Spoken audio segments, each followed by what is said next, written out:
Assalamualaikum warahmatullahi wabarakatuh. Kali ini saya akan menceritakan kepada kalian tentang kisah tak seperti yang terlihat. Ini terjadi pada tanggal 17 April 2008. Guncangan mobil yang melaju di jalan berlubang membuat seluruh isi perut Andre rasanya ingin keluar. Namun sebagai pria sejati, tentu saja Andre harus menahan gengsi. Apa jadinya jika si gondrong yang sudah terlihat garang ini muntah? Bisa jadi bahan ledekan yang tak berujung nantinya. Gimana nih? Berhenti dulu ya, tanya kabarnya Ucup. Dimas yang saat ini berada di balik kemudi bertanya pada Andre dan Wawan. Gak usahlah, langsung tancap gas aja.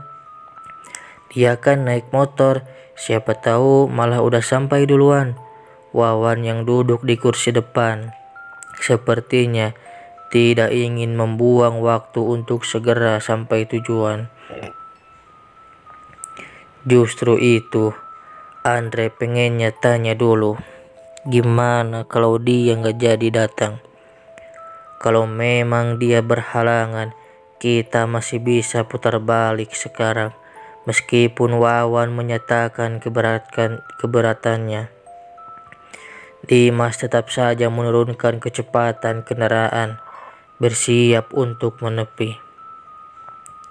Aku sih setuju kita berhenti dulu dan tanya kabar Ucup. Sekalian Dimas bisa beristirahat sebentar, ngelurusin kaki. Perjalanan kita masih lumayan panjang kan? Kata Andre berusaha bijak. Sejujurnya, Andre juga menginginkan kendara ini berhenti sebentar untuk menghilangkan mual yang rasanya sudah tak bisa ditahan lagi. Karena kalah suara, Wawan terpaksa setuju agar perjalanan ini tertunda sebentar. Andre bergerak cepat keluar dari mobil begitu kendaraan terparkir sempurna di pinggir jalan. Menghirupnya udara pedesaan yang segar itu sedalam-dalamnya. Syukurlah itu cukup ampuh menyembuhkan mabuk darat yang Andre derita. Sementara Andre sibuk memulihkan keadaan, Dimas tampaknya sedang berusaha menghubungi Ucup dengan ponselnya. Gak diangkat nih, gimana ya? Dimas meminta pendapat Andre dan Wawan yang sedang asyik bersandar di kap mobil. Ya, pasti anak itu lagi bawa motor. Benar kata Andre kan? Sebaiknya kita gak usah berhenti buang-buang waktu. Wawan masih tampak kesal. Yakin nih Ucup jadi jalan? Kemarin kan dia masih belum pasti nyusul atau enggak. Raut wajah Dimas tampak cemas dan khawatir. Andre sebenarnya tahu kenapa Dimas sekhawatir ini. Khawatiran yang sama dengan yang Andre rasakan. Tapi sepertinya Wawan yang ingin sekali mencicipi pendakian di Gunung Sumbing tidak lagi memikirkan hal lain selain tetap pergi. Dimas kemudian menatap ke arah Andre, mencoba meminta pendapat tanpa bertanya. Sesungguhnya Andre juga ragu melanjutkan perjalanan ini, tapi Andre juga tak ingin mengecewakan Wawan. Ya udahlah, kita lanjut aja. Kalau Ucup benar berangkat, tapi kitanya yang malah batal kan? Kasihan juga dia. Kalaupun Ucup tidak datang, pasti nanti kita ketemu kelompok lain di sana. Kita bisa ikut gabung sama mereka kan? Akhirnya saran itulah yang Andre pikir bisa memuaskan semua pihak dan saran itu pun diterima. Pada akhirnya Ucup tidak datang. Kami baru mendapat kabar setelah sampai di pintu masuk pendakian. Saat itulah Andre dilanda keraguan untuk melanjutkan pendakian ini, dan sepertinya Dimas pun merasakan hal yang sama. Hanya Wawan yang justru terlihat kegirangan. Andre dan Dimas sempat mengajak Wawan berdiskusi dan mempertimbangkan untuk membatalkan pendakian ini. Tentu saja Wawan menolak. Pria itu merasa sudah datang jauh-jauh. Sayang sekali kalau batal hanya karena Ucup tidak ikut. Memang ini semua karena Ucup, tapi bukan karena kami tidak enak mendaki tanpa Ucup. Ini karena jumlah kami yang sekarang ganjil. Ya, ada larangan mengenai jumlah pendaki yang ganjil. Setiap gunung memang punya aturannya sendiri. Begitu pula dengan Gunung Sumbing. Andre bukannya sangat percaya mitos, tapi menghargai aturan yang berlaku. Rasanya tak rugi juga toh untuk keselamatan bersama. Kenapa tidak?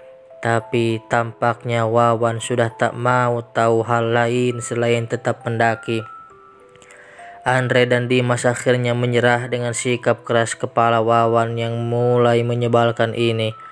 Tentu saja kami tidak nekat naik dengan jumlah ganjil, apalagi kami adalah kelompok kecil. Beruntung kami bertemu dengan kelompok pendaki lainnya. Jumlah mereka 11 orang. Kupikir pas sekali mereka pasti juga membutuhkan kami untuk menggenapkan jumlah kelompoknya. Boleh kami bergabung dengan kelompok kalian? Kami cuma kelompok kecil, rasanya akan lebih menyenangkan kalau ramai. Dimas meminta izin pada ketua kelompok yang kami ketahui bernama Dedi. Beruntung mereka mengizinkan kami bergabung dengan senang hati. Perjalanan pendakian bisa dibilang cukup lancar. Kami bertiga banyak mendengar cerita pengalaman Dedi, sementara dengan yang lainnya kami tidak bicara banyak. Kami tak mencoba mendekatkan diri dengan semua anggota. Selain karena canggung, kami juga tak mau dinilai so akrab. Jadi kami hanya bicara jika ditanya. Hingga tak terasa, hari semakin gelap. Kami pun akhirnya memutuskan berkemah dan melanjutkan perjalanan pada keesokan paginya. Malam itu setelah makan malam seadanya, kami pun duduk melingkari api unggun. Jumlah kami lengkap 14 orang. Kegiatan malam itu kami isi dengan bernyanyi bersama, diiringi petikan gitar, suara tawa dan suasana akrab pun tercipta. Namun, hal itu tidak berlangsung lama. Sebagai orang yang membuka obrolan saat itu, sampai sekarang Andre masih dirundung penyesalan. Gak nyangka kita bisa ikut rombongan kalian yang ternyata seru. Makasih loh udah dibolehin gabung, kata Andre membuka obrolan. Jangan gitu mas, kita juga happy kok jadi makin ramai ya kan guys? Dedi tertawa, diiringi sorak-sorai semua anggota yang setuju. Kalau nggak ada kalian bersebelas, dua teman saya ini mungkin sudah memilih membatalkan pendakian. Wawan cengengesan, diikuti dengan tawarnya Andre dan Dimas. Namun hanya kami bertiga yang tertawa. Wajah teman-teman lain yang tadinya ceria tampak pucat dan tegang. Ada yang saling berpandangan, ada pula yang membuat gestur seperti menggigil. Keheningan tercipta beberapa saat, membuat kami bertiga kebingungan. Apa kami sudah salah bicara? Pikir Andre. Jangan panik, kita berdoa saja untuk keselamatan bersama. Akhirnya Dedi buka suara dan meminta semuanya berdoa. Meskipun kebingungan, kami hanya bisa mengangguk setuju. Berdoa dimulai. Kami semua menundukkan kepala dan memejamkan mata untuk berdoa. Saat itulah Andre mendengar suara lengkingan tawa yang menusuk telinga hingga membuat bulu kunduknya berdiri.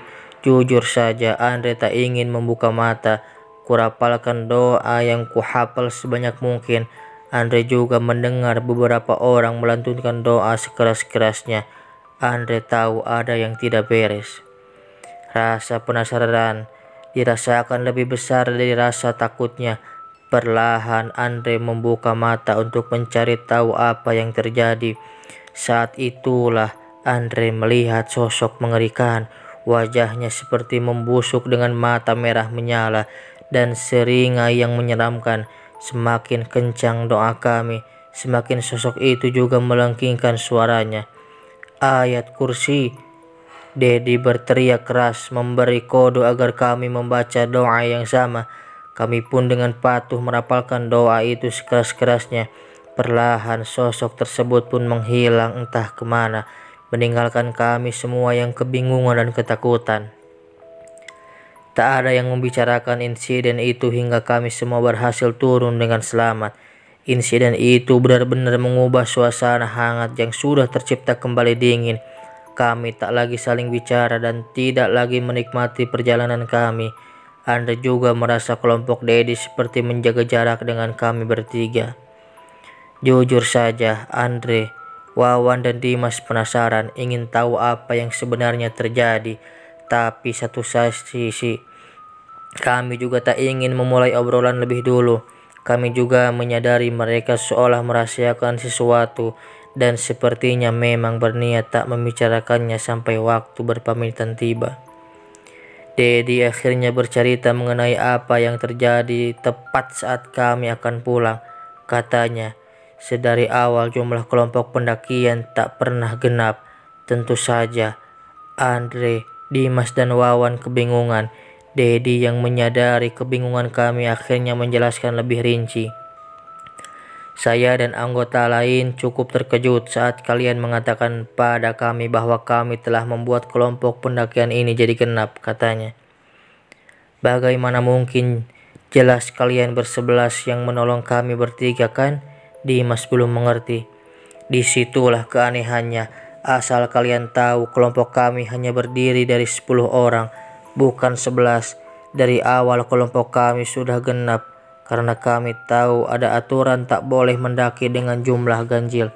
Ini ada foto keberangkatan kami dari base camp sebagai bukti. Dedi menunjukkan foto yang memang hanya ada 10 orang di sana dan mereka mengambil foto dengan memanfaatkan timer. Saat itulah Andre merasakan tubuhnya merinding. Jadi sebenarnya siapa anggota kelompok 11 yang kami lihat? Tunggu. Kalau kalian memang sudah genap, tanpa kalian mengizinkan kami yang berjumlah ganjil ini bergabung, bukankah akan merugikan kalian? Tak tahan, Andre pun ikut bertanya. Sebenarnya Andre dan anggota lain melihat kalian sudah genap jumlahnya. Di mata kami, kalian ini berempat, bukan bertiga. Dari awal bukankah kalian tak pernah bicara soal jumlah yang ganjil? Kalian hanya meminta bergabung karena kelompok kalian adalah kelompok kecil. Pengakuan Dedi semakin membuat bulu kuduk Andre meremang. Itu artinya makhluk itu telah menipu mata kami semua.